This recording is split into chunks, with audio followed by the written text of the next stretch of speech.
সাইফুল আলম নীরব কারাগারে কেন? সমস্ত মানুষ বলে, সবাই বলে যে তার যেটা বাড়ি এবং কনস্টিটিউয়েন্সি তেজগাঁ শিল্পাঞ্চল থানা একই জায়গায়, একই কনস্টিটিউয়েন্সি হচ্ছে স্বরাষ্ট্রমন্ত্রী, এবং সবাই মনে করে যে স্বরাষ্ট্রমন্ত্রী আসাদুজ্জামান কামাল সাহেব তিনি সাইফুল আলম নীরবকে আটকে রেখেছে। এটা বাংলাদেশ, এইটা রাজনৈতিক প্রতিপক্ষের বিরুদ্ধে মিথ্যাচার, অপপ্রচার, কুৎসা রটানো যায়, ক্ষমতা থাকলে নানাভাবে নির্যাতন করা যায়, নিপীড়ন করা যায়।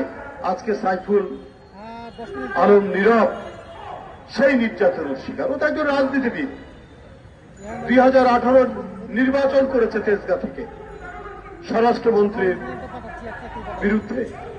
যদি অবাধ সুষ্ঠু নির্বাচন হতো স্বরাষ্ট্রমন্ত্রী জিততেন না, এমপি হতেন সাইফুল আলম নীরব। আর শুধুমাত্র এই প্রার্থী হওয়ার কারণে সাইফুল আলম নীরব কারাগারের মধ্যে, অন্য কোনো কারণ না।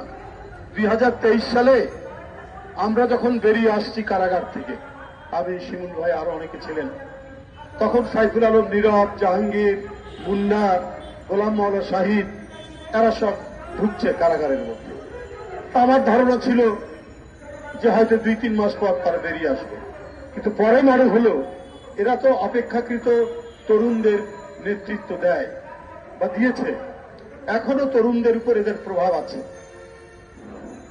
সাইফুল আলম নীরব সহ যারা এই তারুণ্যের শক্তিকে বন্দী করে রাখলে ওরা যে একটা দামি নির্বাচন করবে, একটা জনগণকে প্রতারণার নির্বাচন করবে, ওরা যে একটা মিথ্যা নির্বাচন করবে, এইটা নিশ্চিত করার জন্যই সেই দিন এই তরুণদের নেতাদেরকে গ্রেফতার করে রাখা হয়েছিল এবং নির্বাচনে। কিন্তু সাইফুল আলম নীরবরা কারাগারে থাকবে, কারণ ওরা প্রতিবাদ করে আপনার বেআইনি কর্মকাণ্ড, আপনার গণতন্ত্রহীনতা, আপনার বাক স্বাধীনতা কেড়ে নেওয়া এবং একটি অবাধ সুষ্ঠু নির্বাচন না দেওয়া।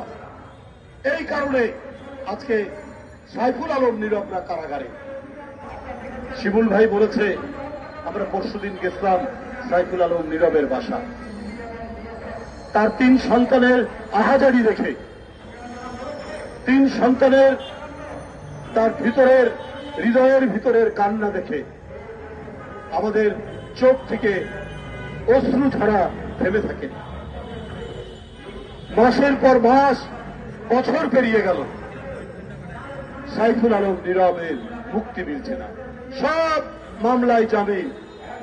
এটাই বোঝা যায় যে সব মামলায় জামিন, জেল গেট থেকে বেরোবে, আর ওই সময় আরেকটা ভুয়া একটা মামলা দেওয়া হবে। এই মামলা যে সরকারের তত্ত্বাবধানে সরকার নীরবকে আটকে রাখার জন্য এই মামলা দিয়েছে, এইটা বুঝতে কাউকে আর বেশি পড়াশোনার দরকার হয় না, সহজেই বোঝা যায়। আমি সাইফুল আলম নীরবের এই মুহূর্তে মুক্তি চাই, সকল মিথ্যা মামলা প্রত্যাহার করে তার মুক্তি চাই। আমি দেশনেত্রী বেগম খালেদা জিয়ার সকল অন্যায়, মিথ্যা, ফরমাশি রায় প্রত্যাহার করে তার মুক্তি চাই, তার উন্নত চিকিৎসার জোর দাবি জানাই। আমি যে মিথ্যা মামলায় সাজা দেওয়া হয়েছে দেশনায়ক তারেক রহমানের, সেই মামলা প্রত্যাহার করতে হবে।